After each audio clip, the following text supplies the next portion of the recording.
One. What is happening, everyone? Welcome back to the Inside the Process podcast. We are back with episode number 12. Is it 11, 12?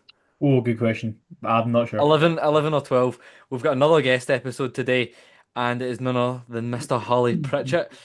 Competed 2023 and 2024 as a teen bodybuilder, natural teen bodybuilder. Now, Mm. we're just speaking about before the podcast, has switched over to the enhanced side of bodybuilding. And I'm sure, like we did with Megaton, we'll have a good chat surrounding that. But first of all, Brandon, Harley, how are we doing? Harley, how are you, mate? Yeah, mate, I'm very, very good. First of all, I want to say obviously thank you for getting me on. Of course. It should be a really good chat. Yeah. I'm very much looking forward to this, mate, because something I obviously want to dive into as well is like just your fucking training, like the passion you have for the process, and just like very relatable with me and Lewis as well, like the way, we go about training, etc. Just having that passion that, you often kind of see. People kind of that's the main reason why people look up to you in a sense about why they follow your page is that kind of passion and realistically like you can't fake that and that's something that you obviously talk about a lot. So that's just something I kind of wanted to dive into first was, how did that sort of passion for your training kind of first come about? To be honest, bro, like it's not. I don't really have like a time where it happened, but obviously when I was younger, dad was a bodybuilder. So like, mate, as early as I can remember, my dad was fucking massive. Can I swear on here? Yeah, of Yeah, course, yeah, of course. Yeah, so obviously like the earliest memories I've got of my dad, he was like big guy. And then when I was the age of I don't know 3 or 4, I started fighting. I did kickboxing.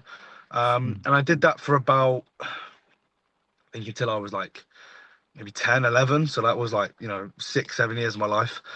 And that was sort of where I guess I became like an athlete, quote unquote. That taught me like you go in training no matter what. Like I'd come home from school when I was like 5, 6, and like all my mates were on the Xbox, all my mates were on the PlayStation, like playing out and stuff.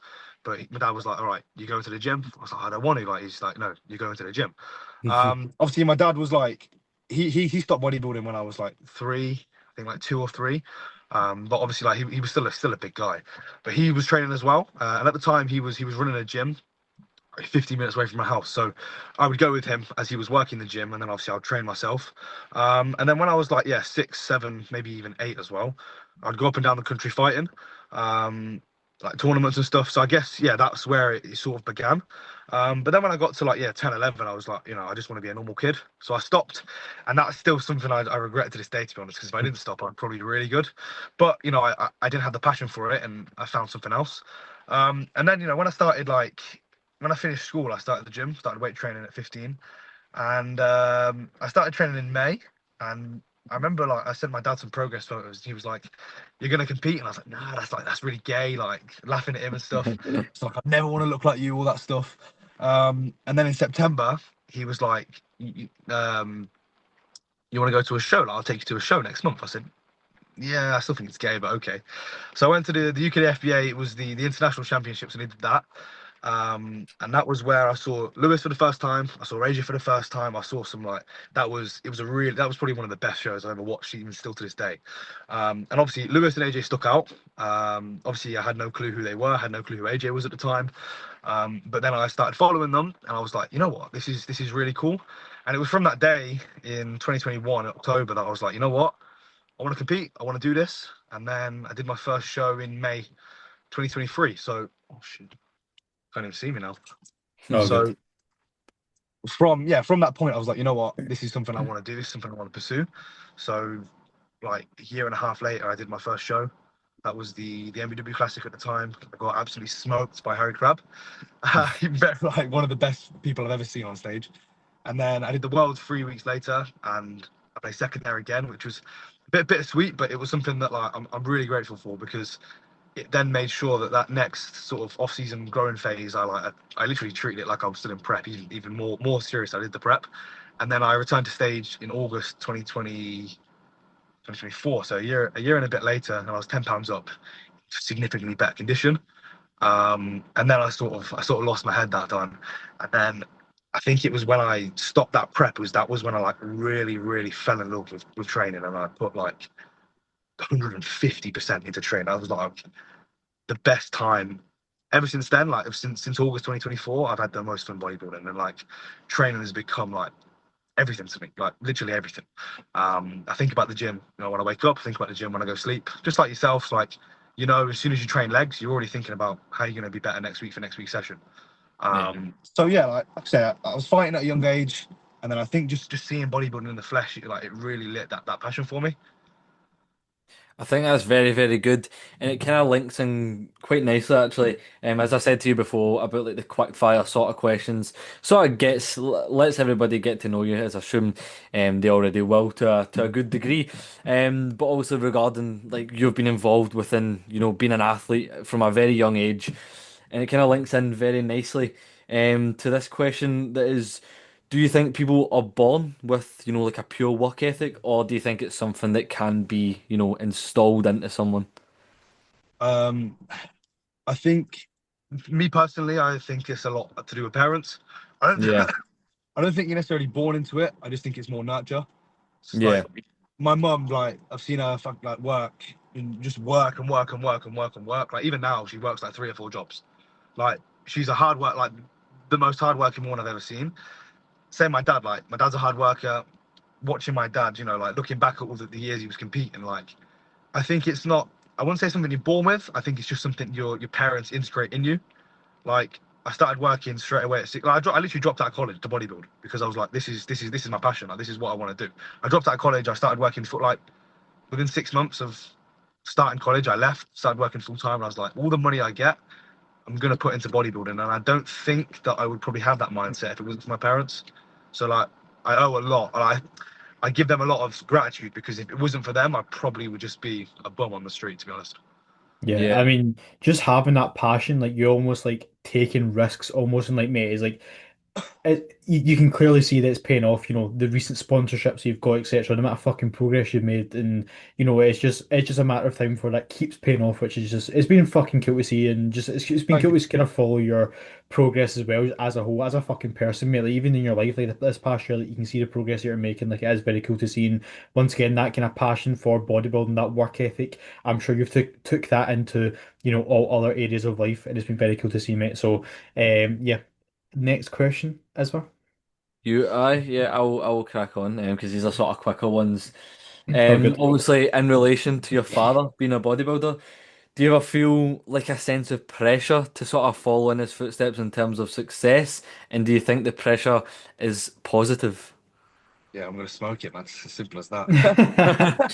Like well, to be honest, like my dad never ever ever placed out the top three.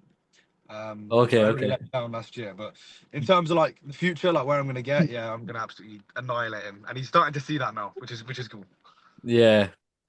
I guess like I think I can't relate to that directly from bodybuilding, but I remember when my dad used to come and watch me play football and stuff like that, and when you would win important games, win trophies, etc. Like it's such a good fucking feeling. Oh, it's You know, amazing, and mate. Like yeah, having you're your like parents walking in watch his you footsteps. Yeah, and support you is like it's the best.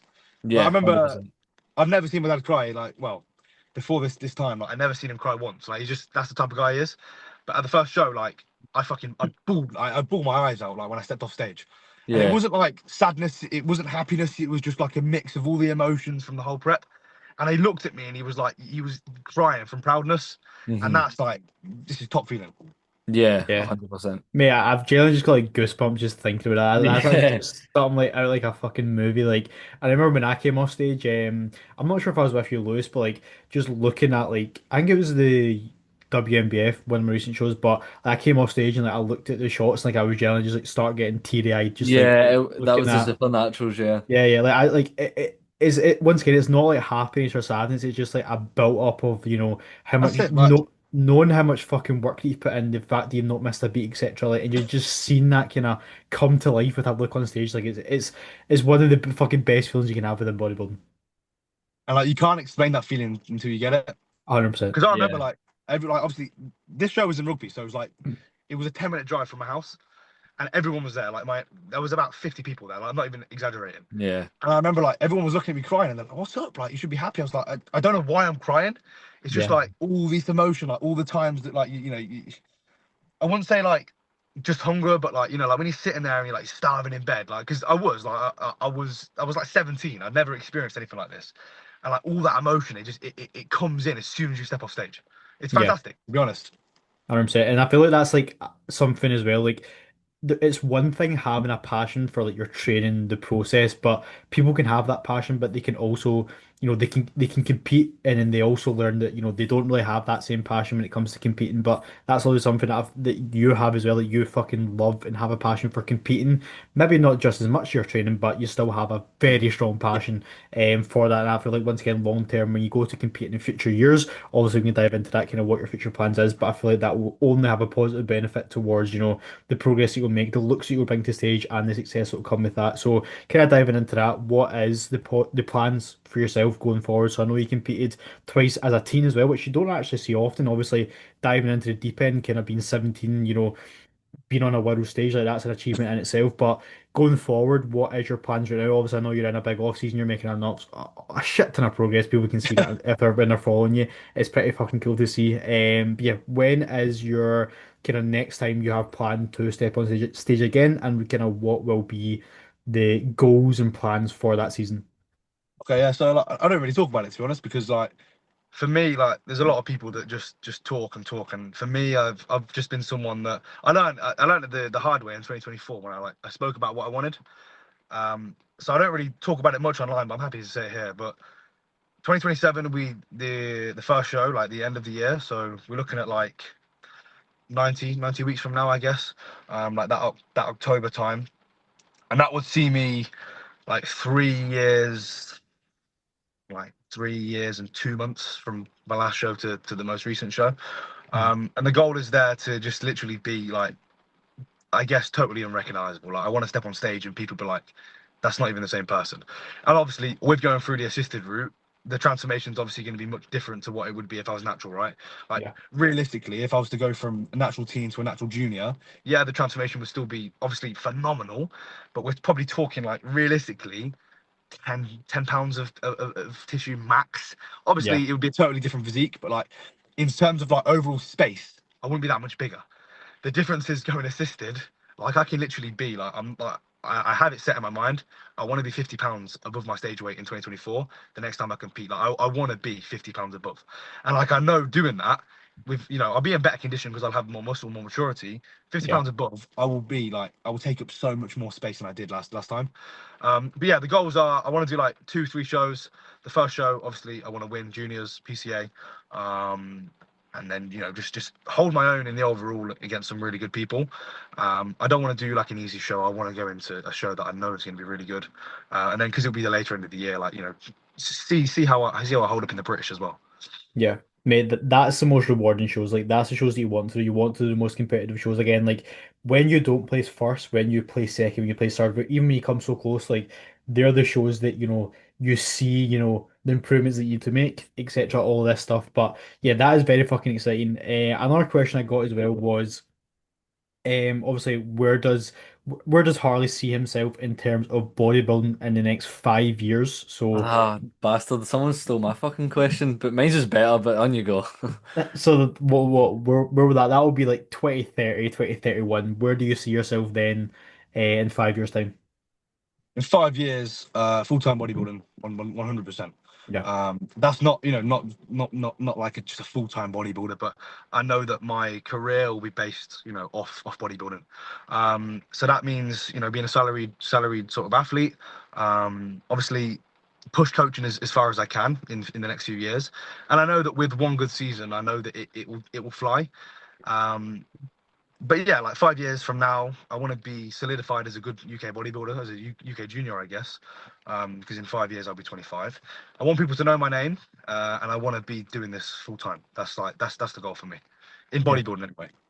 Well, I mean, you're on the fucking right track for it. You know what I'm saying? Literally all in this time, mate. So that is very exciting. I think in having those high goals for yourself, once again, will only just keep that fucking fire just lit and just keep you cracking on. So that's very, very exciting. But what was your question, Lewis, around that sort of? Mine's was very on a very sort of similar vein. It was just what does success look like for you in 5 years down the line, obviously relating to bodybuilding, career, even relationships, starting a family, if that is something that you're considering, etc., etc., down that. Just in all avenues of life, basically, what does Yeah. success look like? Um, Oh, that's actually just escaped my mind a little bit. Success for me in bodybuilding is just being the best I can be. Obviously, I get this question so often, like, what's the goal? What's the goal? The goal for me is to be literally the best I can be. I can't say I want to be a top 10 pro bodybuilder in the Olympia. I can't say I want to be a pro show winner because I don't know that that's possible, right? I could say that's possible, but that could also be linked with delusion. So for me, is be the best bodybuilder I can be, and also just be the best person I can be outside of life as well. In terms of family, 25 is for me too early to have like children and stuff. Like I want to sort of start a family when I finish bodybuilding, which is another reason why I went assisted sort of the age I did, because like for me, I want to get in and get out as early as possible. Like 32, 33, I want to be pretty much like in my afterlife, I guess. um Relationships, well, this is a difficult one because I guess I'm out of one now, literally, so I can pursue bodybuilding as much as I want. But obviously, by the time I'm like 25, things should be a little bit different. Hmm. Yeah, that's actually news to me. I wasn't aware of that current situation. Yeah, Also, well, it's yeah, it's a long process, but it's nothing bad. It's just different paths, really, and like bodybuilding is selfish, I guess. And Yeah, when you I care mean, about something so much, it's hard to balance them. It's very, yeah. very hard, and it's not fair for me to, I guess, put someone else's life on pause so I can push my goals, because it's not really fair. Yeah, 100%, mate. Like once again, like, I've been through something similar in the past, and like again, when you have such high goals and like high kind of dedication towards something, like, it can be extremely hard to balance, and that is just a reality of it. And sometimes, like as you kind of touched on, like you just do unfortunately grow apart. No matter kind of the fucking connection you have, how much you love someone, etc. Like that is just a reality of it. But what I wanted to kind of dive into was kind of just obviously I touched on it there with going down this sister route and your sort of kind of mindset with that being in and out. And it kind of just highlights, the how short bodybuilding actually is, like how limited time we actually fucking have doing this. Like it really just, a reminder to be fucking grateful and actually just be present during the journey. Because realistically, mate, like, you're what, 20 now? 20 Yeah. now?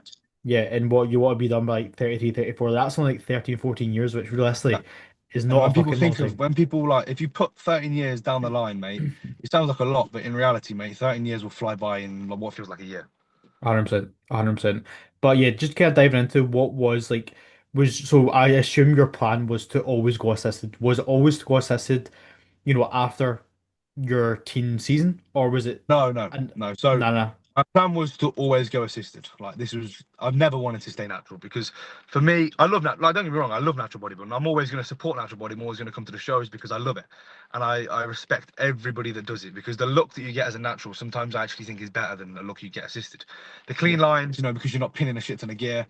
Your skin is clear, the muscle is clear, and the condition you guys get in is just it's phenomenal. Obviously you've been to the WNBF world, so you've seen it in person. yeah. Assisted guys, it's very hard to see that.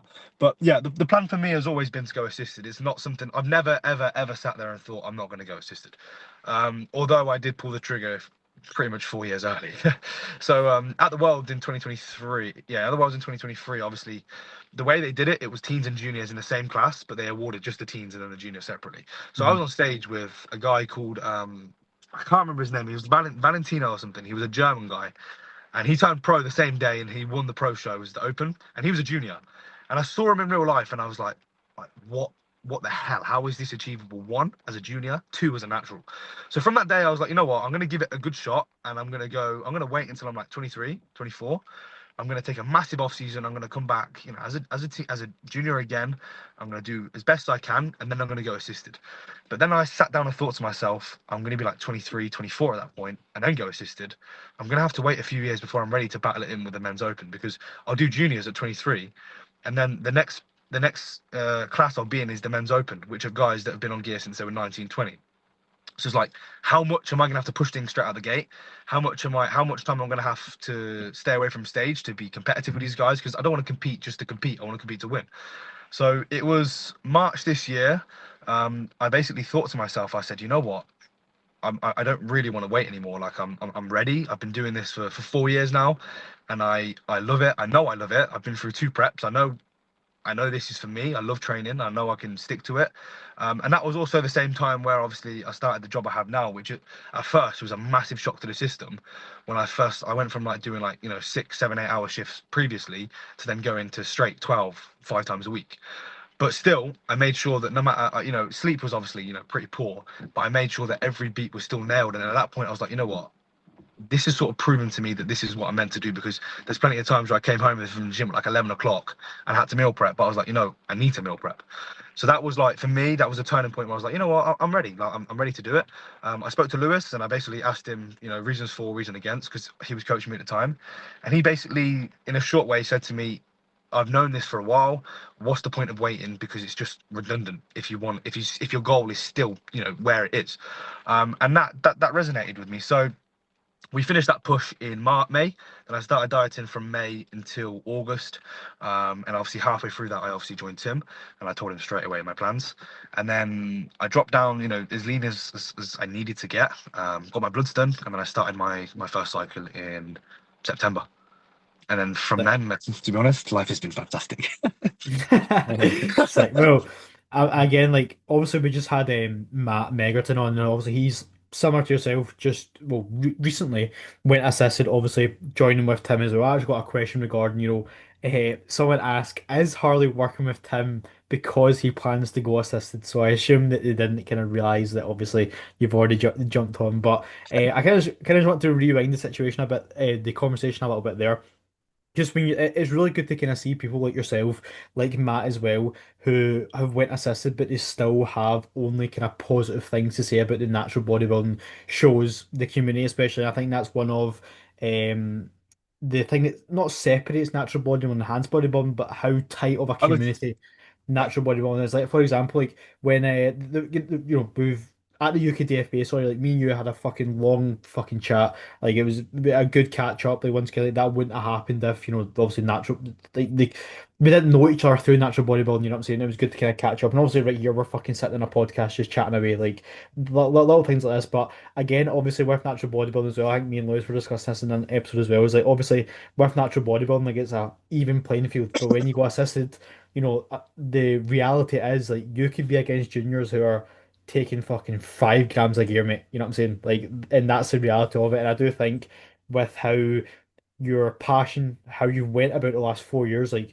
you've not, I don't think you fucking missed a beat since you started. You know what I'm saying? Like you obviously love the process. You've got everything nailed to a T. It only kind of makes sense with your future plans. And once again, with obviously you already having that kind of plan after bodybuilding, which you really fucking see, especially with people just going assisted, like it is really fucking smart for yourself. And yeah, I just do think that it is pretty fucking cool to see, especially like, there's a few people obviously recently going assisted, we've also got Jacob, Matt, you, and all just nailing the fucking process, doing it, the quote unquote correct way.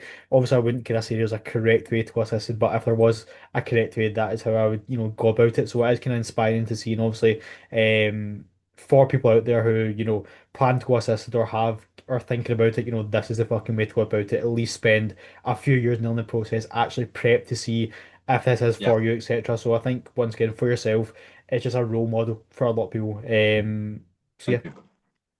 Yeah, like you definitely like for me, I 120% believe you should compete as a natural before you 100%, go assisted. 100%. And I spoke to my dad about it. It was Lewis, and then I spoke to my dad, and he actually said to me, no, like he said, don't do it. He said compete naturally again.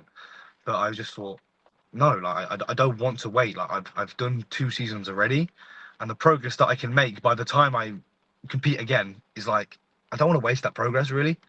Yeah, Um, so yeah, I didn't really see the point of waiting. I thought like I did my time as a natural. Yeah, I probably could have got more out of it if I stayed a little bit longer. But for me, like I said, like I have a life planned after bodybuilding, and I yeah. don't want just I won't say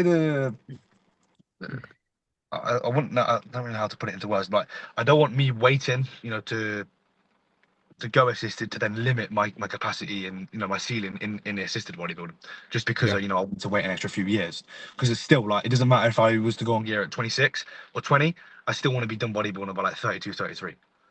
Yeah. Yeah, I think the reason you've got a strong why behind everything you do, the rationale behind every decision that has been made.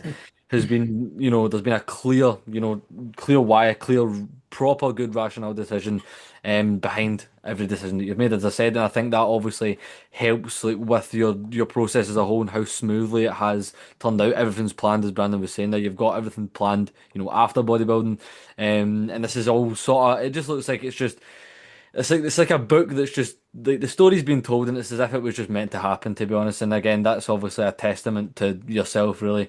And again, it's like a kind of Harley arse licking fucking episode here, but it is, credit where credit is due, and when you do have stuff planned out as well as you do, and you execute things to a T, this is really it's just what happens realistically. The more you put in, like the more you get out. It's a very simple sport in that sort of terms. But yeah, it is as Brandon says, it's really fucking cool to see. Like it's inspiring as well. Um, Obviously because we are both natural. Again, we speak about it all the time. We get asked questions about it all the time with regards to enhancements. And again, the both of us can't really ever give a proper good answer. And obviously that's a little bit different to you, but who knows? We may change in the future. See, Who knows mate. If what's if your bloods come back worse again, yeah, mate. If my test has not went up next time, yeah, Definitely, mate. Get straight in. yeah, right in the mean, deep end.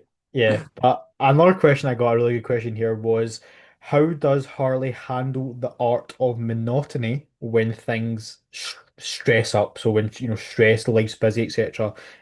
How do you handle the art of monotony? This is actually a great question because obviously, like, I won't lie, like the last since well, I obviously in September I moved out with my missus. December to 3 months later I came back home. So like the last I guess 6 weeks have been like a shock to the system. They've been in I won't lie, they've been horrible. And this is probably the most I've ever struggled with just nailing like the basics because for a long time, probably until like the week of Christmas, I just felt lost. I didn't really have a passion for anything. I didn't want to train, didn't want to eat. Completely lost my appetite.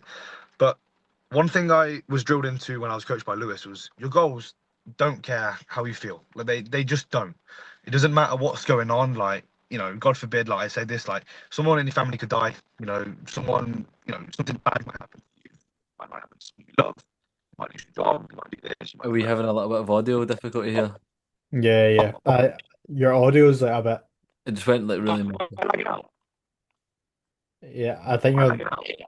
I think so. Yeah. So good. Let me just pause this. Say the last month has been like horrible to be honest. Um, Lost, no passion. Like for the first 2 or 3 weeks, training was a drag. Like, obviously, I'd go in, give it everything, but it was still a drag. My meals were a drag. Everything was horrible.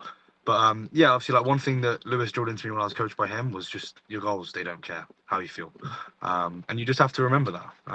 Obviously, I was very honest with Tim about how I was feeling, and Tim was like so good with like the way he managed me as an athlete like through this phase.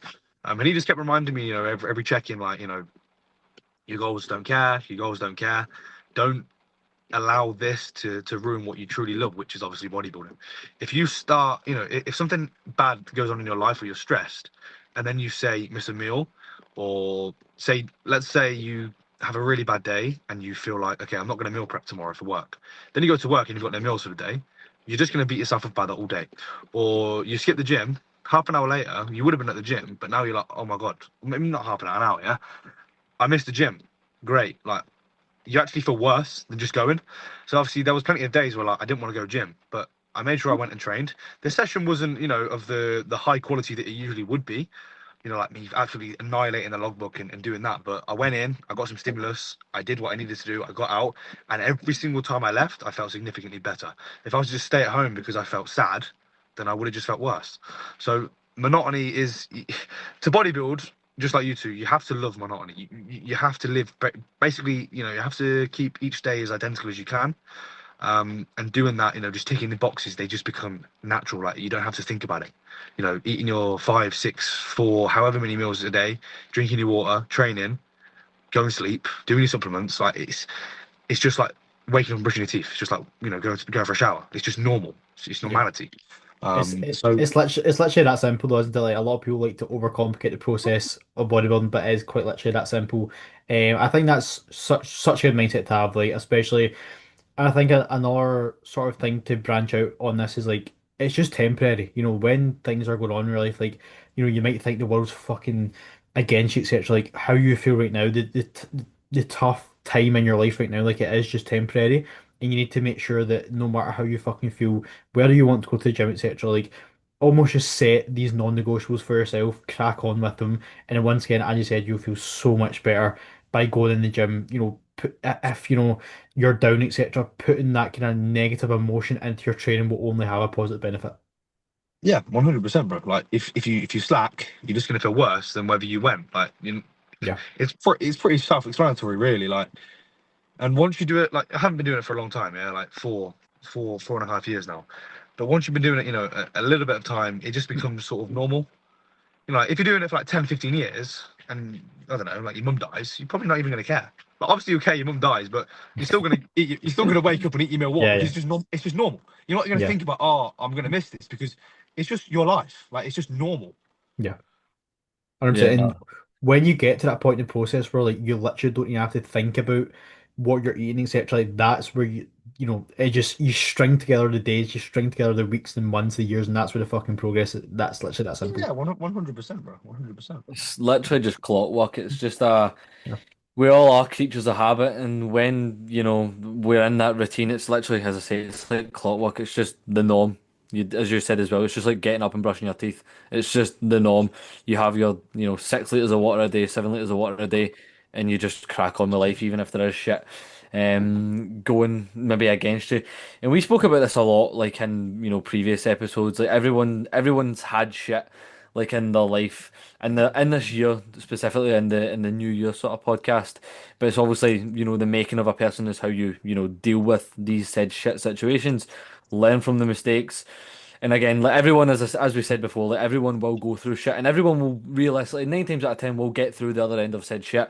But it's not everyone that takes the mistakes and learns from it and can then apply it, down different avenues, of their life. And again, that was kind of myself and Brandon's, kind of, was it the New Year sort of teaching, if you like, the Mm, teaching of 2025. Your mistakes don't define you. Yeah, yeah. 100%, bro. You learn from Very every well said. mistake you make. Yeah, I think transitioning that me and Lewis kind of wanted to dive into is your training because that is obviously kind of I wouldn't say what you're known for, but what you post a lot of that as well, which is really fucking good to see as well. Just posting the process, but when it comes to your training. So obviously the sort of like I wouldn't say you're sort of we kind of talked about this when you're at the UKTFA, but not that when you jump on gear etc. you go assisted that your training necessarily changes in a way, but the way you train where it's fucking full balls to the wall etc. Like you almost kind of not kind of can get away with it a little bit more. But how has like training been since going assisted? Has there been much difference 100 or times better. 100 times better? Yeah. You're just a gear advert. The Yeah, first literally. the first 10 weeks, obviously that was like when I felt it the most. Now it's it feels normal, I guess. Yeah. It's not like anything new. But when it was new, oh my god, like I remember going into the gym and I think like 3 weeks on a cycle I did that. It was a set where I did actually it was the same day that I saw you at the UKD FBA. I did 5 plates pendulum. And I remember that like the week before I did like 4 and a 5, like 4 and a 10 for like seven Fucking reps. The hell. next week I did 5 plates for 6. And I just thought about it all week, as you do. And I walked into the gym. My last warm up felt so heavy, but I looked at the weight. I said, "No, I'm gonna do this. Like I'm gonna do it." And like I remember at the start, it was like I would just say that on every single movement, and like it would just happen. And it's not because just the gear. Like Yeah, yeah.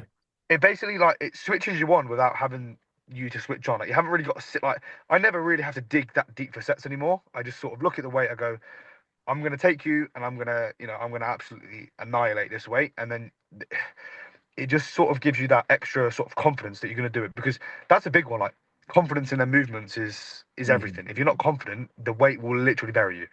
Um, One of the sets that scares me the most is my leg press sets on that pivot because I know if I because I my feet are quite low, so as I'm coming into that stretch, like my heels are coming off, and I know that if I slip, I'm probably going to be disabled, and that's I love that. Like I absolutely love that because I look at that weight, and every single time, like I literally your balls tingle, and you get butterflies and everything, and I walk up to that weight, and then I unrack it, and some days it feels light, some days it feels heavy, but I'm like, no, I've got my numbers, I'm gonna beat it, and like I don't even like. I don't even try and just get plus ones anymore. Like I just set myself ridiculous goals. Like say if I got 7 next week, I'm like, all right, I'm gonna do 11 today. Obviously that's not gonna happen. But it's like you just fight for that 11th rep no matter what.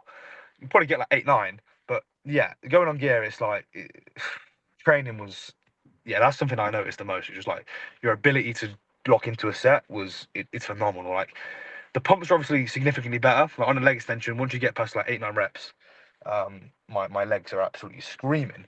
But I'm just it, how to explain it? It's like it's easier for me to stay in that set now. When I was natural in that pain, I'll be like, oh my god, it's like impossible to fight. But now it's just like your head is so in the set, like you are in the set, and you know that you're not stopping no matter what. And that's the thing I noticed the most. It actually feels like it gives me more minerals to train, to be honest. Yeah, I mean, Yeah. it's just like that. Like once again, like realistically, there's not much difference between training when you go enhanced and natural. But I assume it just gives you that extra bit of fucking confidence. It's Like just that, like, confidence is everything. Like, literally, if you're not confident, you're gonna die. You're gonna die under a certain amount of weight, or you're gonna injure yourself. But like, if you're confident, you're walking into that set and you're getting a plus one, or you're getting an extra 10 kilos. Like, yeah, it's non-negotiable. yeah, Yeah, and as you said there about like the preparation to sets as well, like it's so like prevalent, especially now with what this current situation that me and Brandon are in with our gym and stuff like that, with mm. regards to how we set up for sets, our how loud we are, etc., etc. No, Um, I actually completely forgot about that, mate. I actually completely yeah, forgot about that. yeah, Like, yeah, it's crazy to me because like the gym is a place where you're literally fucking pushing yourself to your limits, like your fucking limits. Like Yep. it's not a library. Like if you want to make a bit of noise, and so fucking be it. Like you're literally going to failure. You're literally pushing your muscle to failure. Yep. That is not an easy thing. And for a gym to kind of put you not put you down for that, but look at it in a negative light. Like it just It's creates a bad assessment. environment. It just creates a bad Yeah. environment to be in. Like when I'm in the gym, I in the most respectful way possible. Obviously, I care about everyone there, but I'm focused on what I'm fucking doing. Like you know what I mean? Like I'm focused on the work that I'm putting in. I have big goals. Like I am so obsessed with beating what I did last week, and for me to do that, like for the big sets, for the fucking leg presses, like I've literally got butterflies just staring at that weight, like how the I am yeah, going to beat what I did last week, like and not many people when they train take it to that fucking mindset and that application of that intensity and realize that that's going to come with a bit of noise. That is going to like we're in a gym. We're not in a library, so that's just kind of what I wanted to talk about in that topic. Because honestly, I yeah, completely mate. forgot about that. Because obviously, there's a lot of issues going about our gym at the minute with kind of filming, tripods, etc. Which is just once again like if it didn't affect you, like I wouldn't have even kind of fucking batted an eye to it. Like it's just like get a grip. Yeah. To be honest, I think it is. It's kind of strange, and obviously how we set up for sets and stuff like that. People don't understand it, and again, it's that level of ignorance where people are like, "Oh, I don't understand that. That's different from me. That is wrong." And Yeah. yeah, like that's. I think that's such like an immature way to think. Like I think Massively. like Massively. one of the most valuable skills, not even really a skill, qualities that you can hold as a human being is being sort of empathetic, sympathetic towards where other people are coming from. And I think that's something again I've learned a lot through this year. Just being able to see other people's point of view and put myself in their shoes. But yeah, obviously we've got a little bit going on. And like you were saying as well, when you go up to like a big set, like I couldn't stare at like, the Cybex hack and smile at it and be like, right, Cybex hack, it's fucking Monday time again. Let's go, like yeah, give it a yeah. wee fucking slap. It's like I sit down before it and I can feel my heart da-dun, da-dun, Yeah, da-dun before it, and I'm just like, right, I'm fucking you up. Like it's literally like the music's playing, you almost fucking you Mate, swagger up to the fucking machine. there's no fucking feeling like Yeah, that, mate. mate, it's so good. Like Like especially like it's when you get good music on, you're swaggering up to the yeah, machine. You're like, yeah, yeah, yeah, you're yeah. getting fucked. You're mate, getting like fucked. see when you're just like, you know what I fucking love? Like I'll do this all the time. Like it's like a ritual. After my leg press set every single week, I'll literally just sit there, mate, just like stare at the sky for like Yeah. 30 seconds, mate, and just fucking just be absolutely fucked. Like my heart's just beating in my chest. Like not many people apply themselves like that in the No. gym. And Like they don't know what it see feels like. 100%. Like me and Lewis were talking about this as well. Like there's genuinely, I could probably count with on one hand the amount of people that I see in the gym that fucking apply themselves like that, and there's also a handful of people you know, that make them at a fucking progress that, actually people were like, fucking hell, like, how has he made that progress? And that's exactly what people are missing. People are missing that fucking intensity. And, especially with, you post all your training, like, people can clearly see the intensity, the passion you have. And that's exactly why that you've made the progress you've had. Once again, 10 pounds up in stage weight, like that in itself just shows, you know what I'm saying? That as a natural teen, like, that's so fucking impressive. And once again, it just goes to show how you just go about your training in the process. I think that's what's missing from people's training is just that fucking passion. Everyone's looking for, the most efficient, optimal way to do stuff, but That's just nuts. that is realistically what people is missing. I know I rarely use TikTok now, but I used to always see, you posting TikToks kind of always like rage baiting people on TikTok. That was funny. The fucking scientist Uh, community. But yeah, I feel that's a good topic, especially with filming your training. Like obviously, all three of us film pretty much all of our sessions, and it's not for Instagram, etc. If Instagram wasn't a thing, it doesn't really fucking Yeah. matter. It Yeah, doesn't shit's matter still to me. getting filmed, yeah. I film it because I want to see, I want to get the most from my sets, I want to make sure that I'm taking my sets all the way there. I almost kind of accountability to my setup, my execution, spot on, etc. So when I go into a set, I'm getting everything I possibly can out of that, making sure that I'm allowing myself to make as much progress as possible. Like that in itself, filming your training is for yourself. It's not to post on social yeah. media. It's not for the attention. And I feel like, once again, with like when you film your training, with especially when I get new clients coming on board, when they've not, used a tripod before, etc., they're a bit, they feel a bit not insecure to use a tripod because they feel like people might judge them for it. But Yeah, yeah, yeah. that's more of a problem. People judging you using a tripod Yeah, exactly. And it comes because down sorry, yeah, I go on. no, on you, on you. It comes down to that people just judging people because they're different from you. Like Yeah, fuck's yeah, sake. yeah. We had this years and years and years ago where like, oh, like I'm not gonna say that actually. Um no, but you know what I mean? Like you are different from me, you look different to me, you are bad. Like, no, come Yeah. on, we've evolved so fucking far. Such like a small-minded mindset. Yeah, From yeah, people. yeah. It's very immature and I think again, um they often like the unfair stereotype that comes with people with tripods and people that may train the way that we do with a level that aggression is it comes with the stereotype that we may be aggressive people. But again, you have a conversation with people like the three of us and you come out of the conversation not exactly learning anything, not say we're all like fucking teachers, but you'll come out of the Yeah, conversation and be like, you I've learn had a passion. positive, interaction. Like Yeah. again, and people don't know that, and that's one of the fucking issues that we've had now. Like it's kind of been thrown on as like, oh yeah, we've had this problem, and people have had this problem for ages, and da da da da da, and people have just like, and it's just been through all on us at once. Like if you've got a problem, this isn't. And a lot of people have been like, oh, if you got a problem, come fucking say it to me. Like if you've got a problem, like we can actually speak about it. Like I like a Mm. civil fucking pair of human beings. But again, And I'm you also know, like, I'm not being funny, but if you know that someone in the gym is using a tripod and you're not comfortable in the back of it, the set's only a minute or two, 3 minutes long. So just don't go in the middle of the like. Don't sit behind the camera if you're going to complain about it. And that might sound arrogant, but obviously I use a tripod. Yeah, I film my sets, and obviously I train at a gym where tripods are very there's no problem with them. Yeah, so in the gym you probably see three, four tripods a day, and I'd much rather see someone with a tripod training properly, training hard, than a group of lads, on their phones texting between sets. But that for me is oh 100%. mate, that that's my fucks me biggest pet up. peeve. That's my biggest pet peeve is when people are on their phone in the gym, texting, on the phone, laughing, talking about this and that. And sometimes, I shouldn't really say this because for some people the gym isn't as serious as obviously we take it, yeah. But why should them sort of people that are in the gym for a laugh, that are gossiping between sets about what they did on the weekend, about having a fight, about shagging that girl, texting on the phones, laughing at stuff, like having a laugh at their mates. Why are they normal and we're the weird Yeah. ones, applying Yeah, ourselves mate. in an Yeah. environment where you're meant to apply yourself? Like we're in a gym, we're not at the club, we're It's not, it's we're not so in a socializing backwards. event. It's Like, so backwards because why are we the weird ones? You know what I Yeah. mean?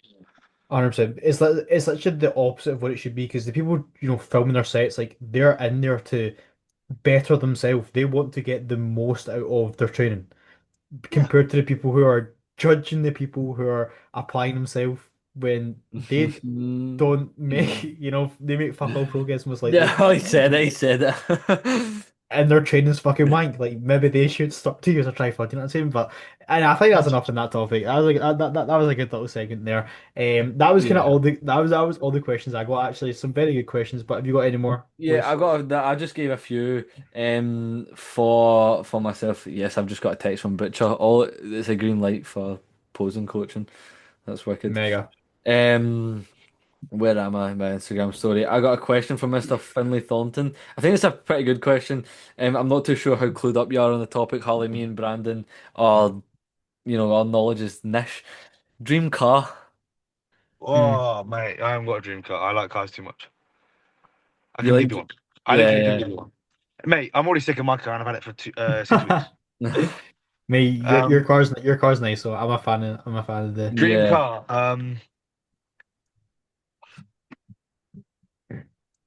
I couldn't give you one. yeah. There's too many. Like I'm already looking at cars to buy alongside this, just to drive to work. Fair enough. Um, like eventually, obviously, I don't know how it is in Scotland, but in the UK, insurance is a joke. Like it's a joke. Oh, do you want to talk about insurance? Like Oh mate, it's a Lewis joke. Insurance is fucked. How much is your insurance a month? 455. Yeah, that's bad. Mine's 250, and I thought that was Yeah. bad. Mine was what? Well, mine was 900 for the year. Mate, that's fucked. 2 months of mine is yours for the year, mate. So what's Bro, that? Josh pays the Yeah, same as me, and he's got a fucking V8. yeah, I mean that's Yeah, fucked. that's fucking silly. Like what? But Yeah, yeah, dream car. I couldn't give you an answer. A basic fair enough. answer would just be a GT3, not an RS, just a GT3. I don't even know what that is. That's a Porsche. I'm sure pretend. Oh, okay, yeah, yeah. Of course. AJ Morris has a GT3 RS, Oh, No, yeah, right, okay, okay, okay. but I wouldn't want it, the RS because like that's for me that's a track car. That's not a daily driver. But a GT3 would or a GT2 I would be okay with that. to be fair, see anywhere I go with Josh, like I'm actually starting to learn fucking like these the car shit. You know what I'm saying? Because everywhere we go, mate.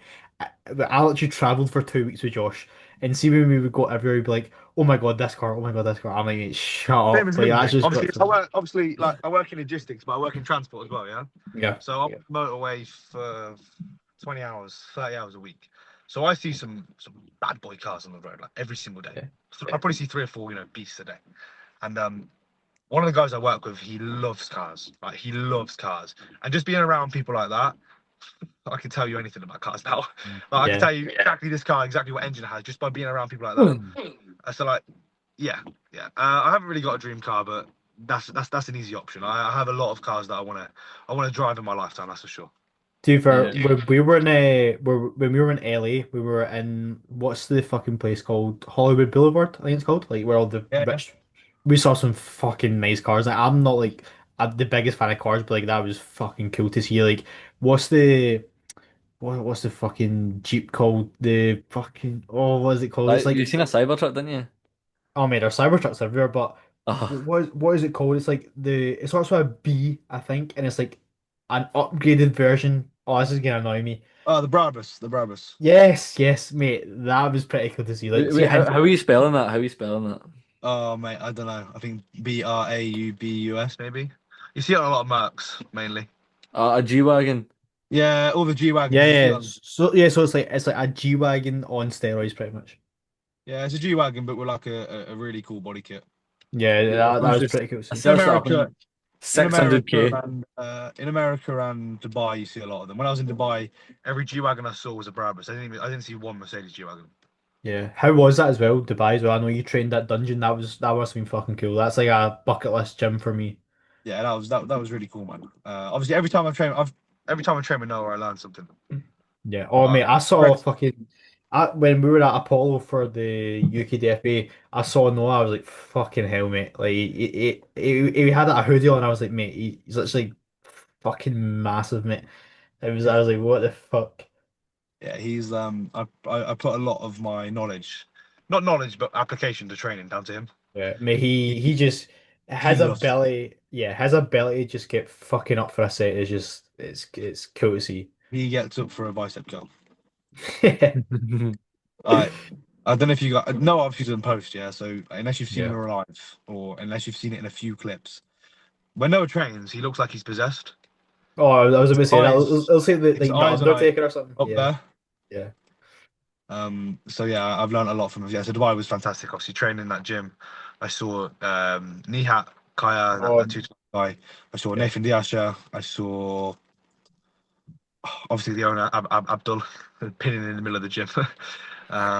I've saw who else did I see in the gym? I've seen a few. I've seen a few. Obviously, I've seen Josh Bridgman and stuff. I've seen a few lads. Then obviously at Dubai Pro, I saw Bonak, Tonio, Diasha, That's sick. Baroud, Angel. Yeah, I saw some really Michael De Ball. I saw some really amazing physiques. That was like, So sick. yeah, I came back from Dubai feeling pretty motivated. I was like, I want to Yeah. start getting. Are you going to the Arnold's this year? Yeah, I probably will. Sick. We'll When probably are see you they? there. March? March time, yeah.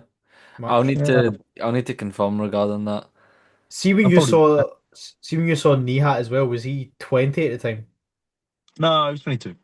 Fair enough. Man, it just goes to show, like, I mean, when the fuck did he start taking gear? You know what I'm saying? Like, and the amount of Yeah, fucking progress he made. I can imagine before he even started training, he would probably beat all of us on stage. Oh yeah, yeah, yeah. He's Some people fucking are nuts. just even what's his name? What's his name? Um, I can't remember his name. He's just coached by Abdul. He competed in the show as well. He's got massive arms, like monster arms. He's good friends with Cuba. Cuba likes to post him a lot. I think Cuba might even do his train or something. I can't remember his name. Is he coached by Patrick Tour?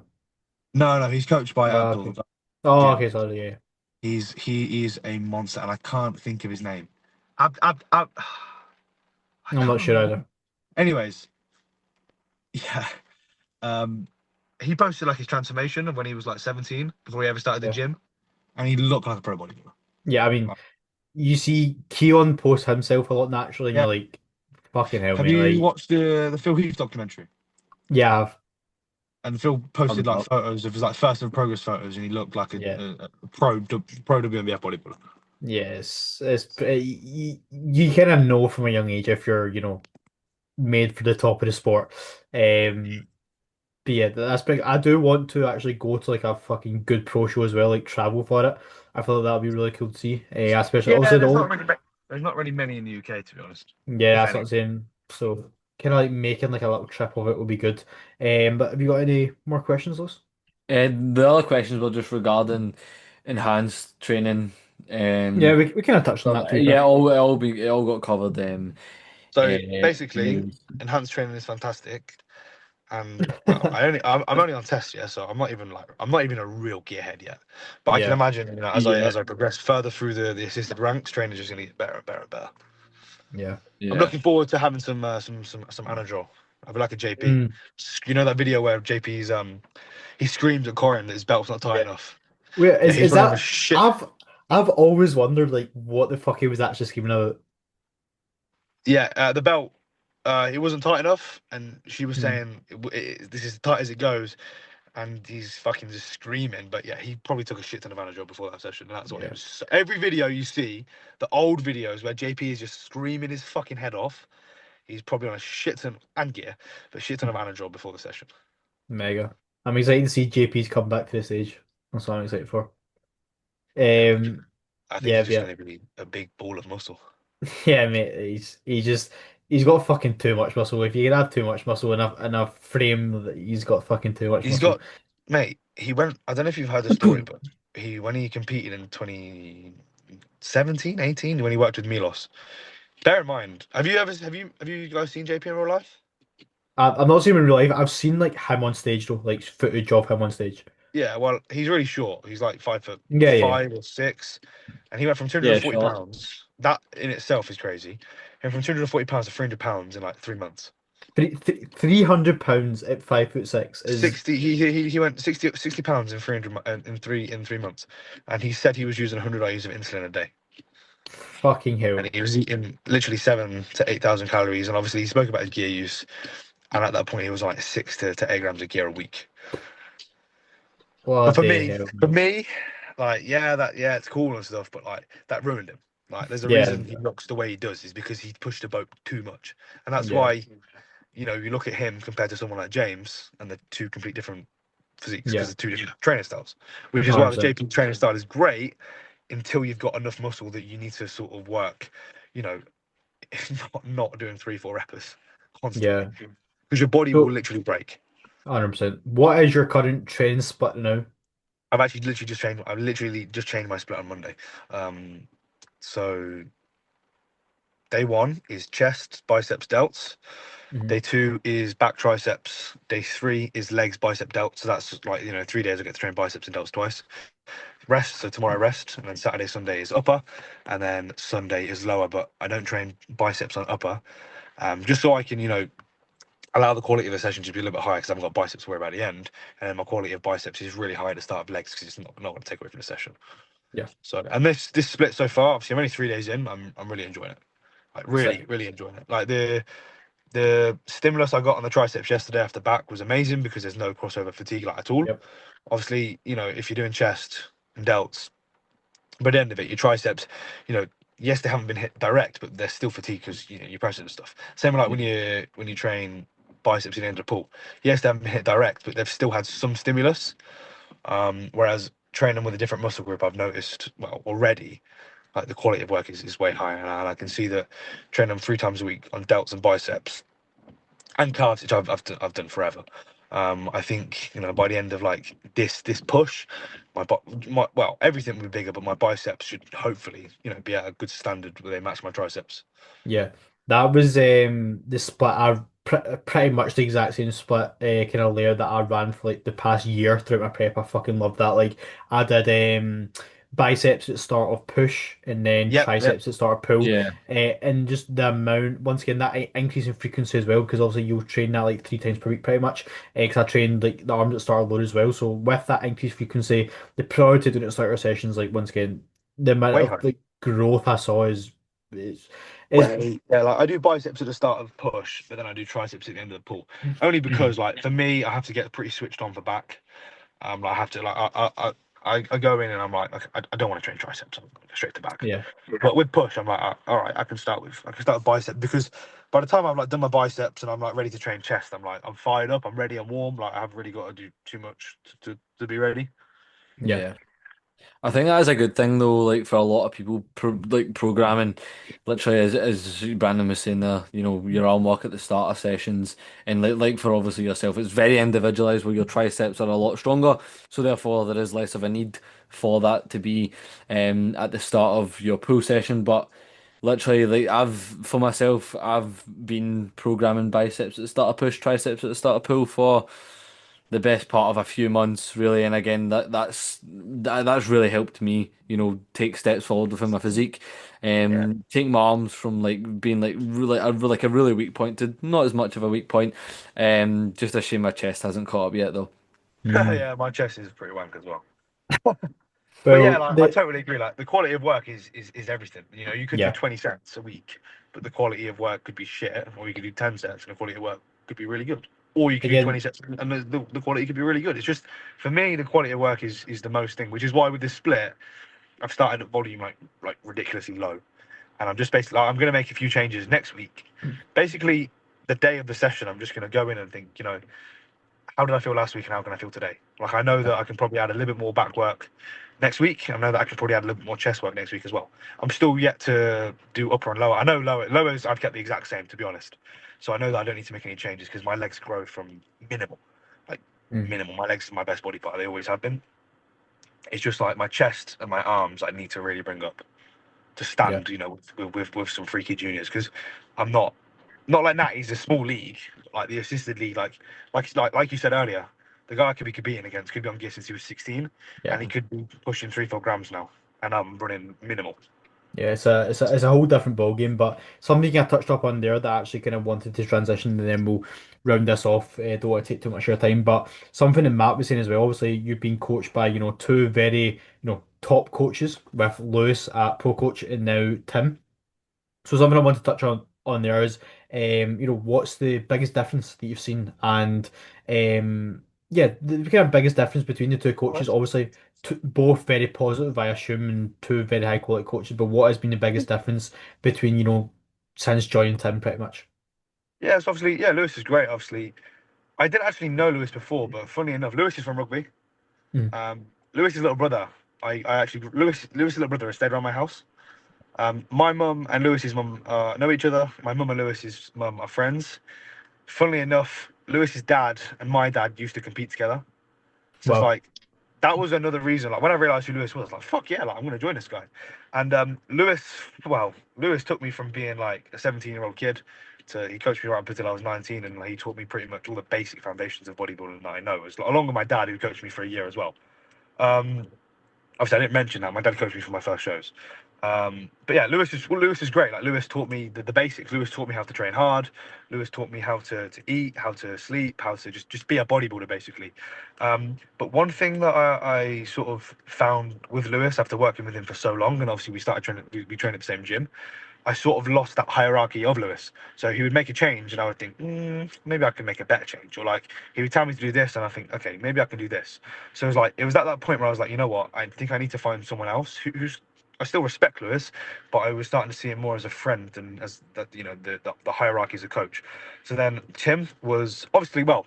To be honest, it was always going to be AJ. I always wanted to work with AJ, obviously, but then I made the choice to go assisted. So I was like, it's mhm. going to be Tim.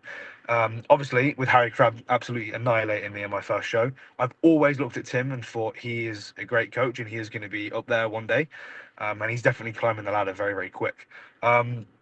So yeah, I inquired with Tim when I was in Dubai, and just straight away, just from literally like the response time, it was like I can't remember what time, but it was very early, and he said, "Mate, I'll send you a video shortly, and we'll know everything." And I was like, "Yeah, perfect." When he sent me over, I watched it with Noah. I asked him his opinion. He said, "Definitely join him."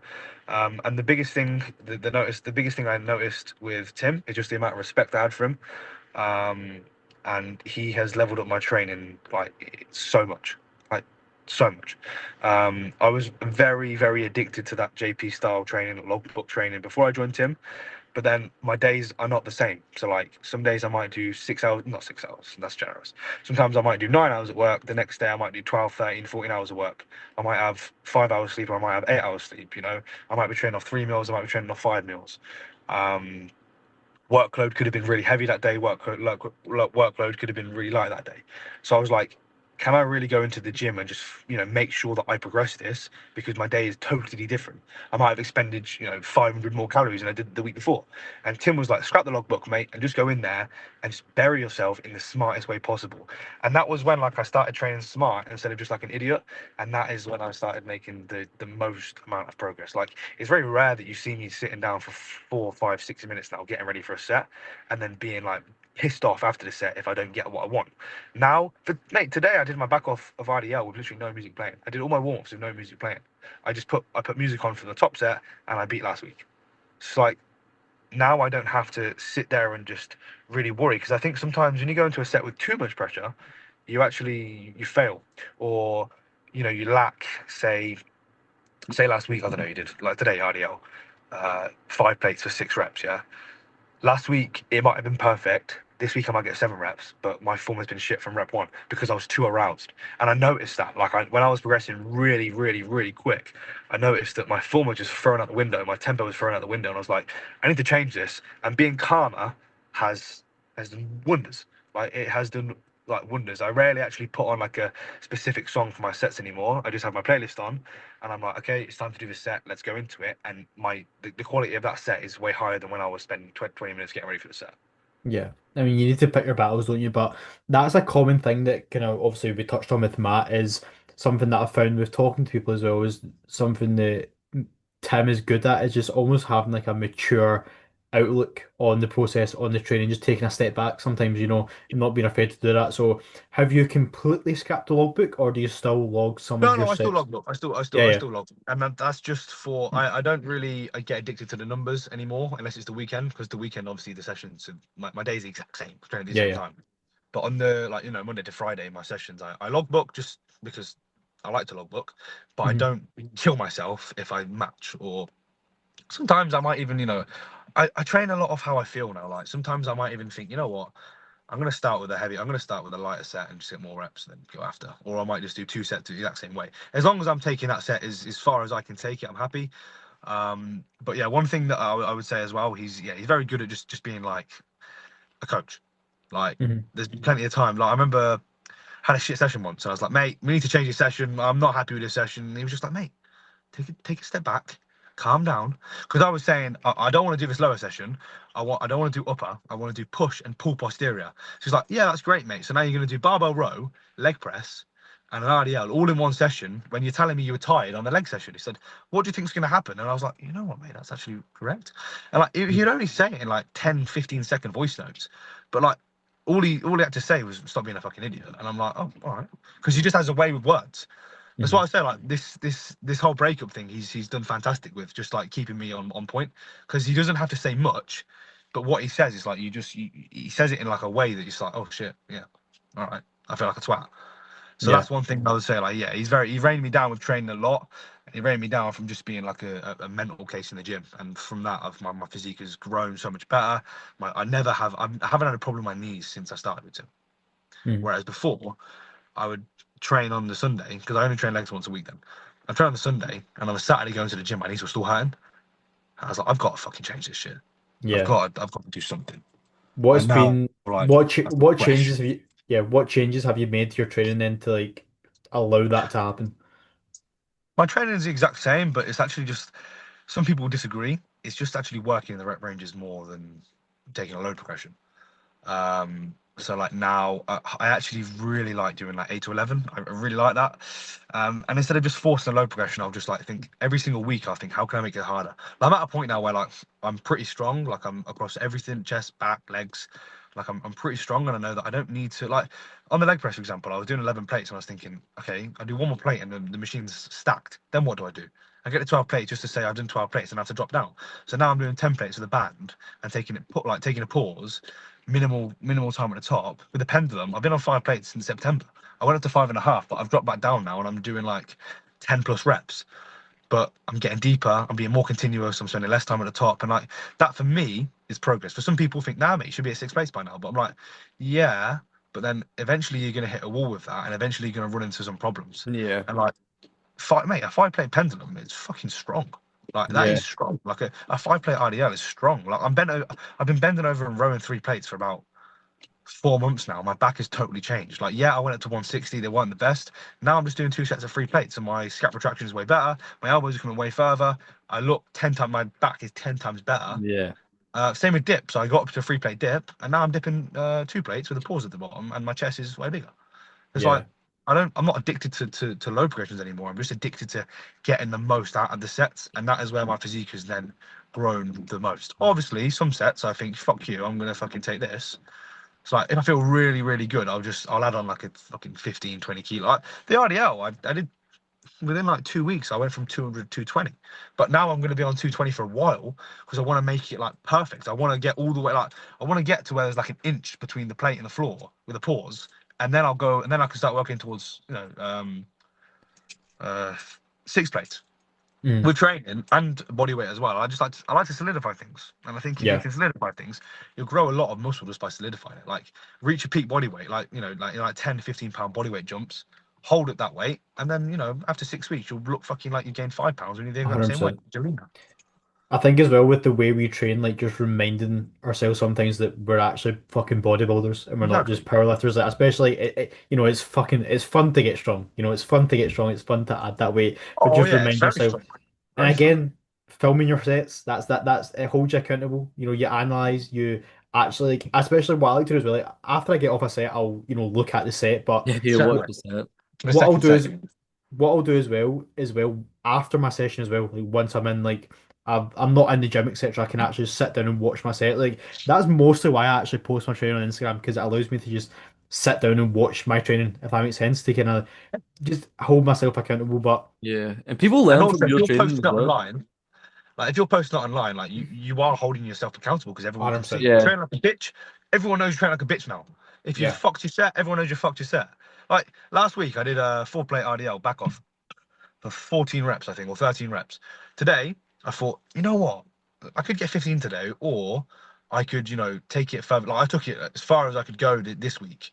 Spent like no time at the top, but I didn't like rush the set. Like my Yeah. concentric was a little bit slower than it was last week, but so was the eccentric, and like there was I wouldn't say a pause, but there was more control through the bottom. Like if someone told me to pause at that bottom, I could. Whereas last week I would have dropped the weight. So I only Yeah. got 10 reps today, but I know that like just by how I felt after walking off the set, my hamstrings and glutes, my whole posterior was fucked way more compared than last week.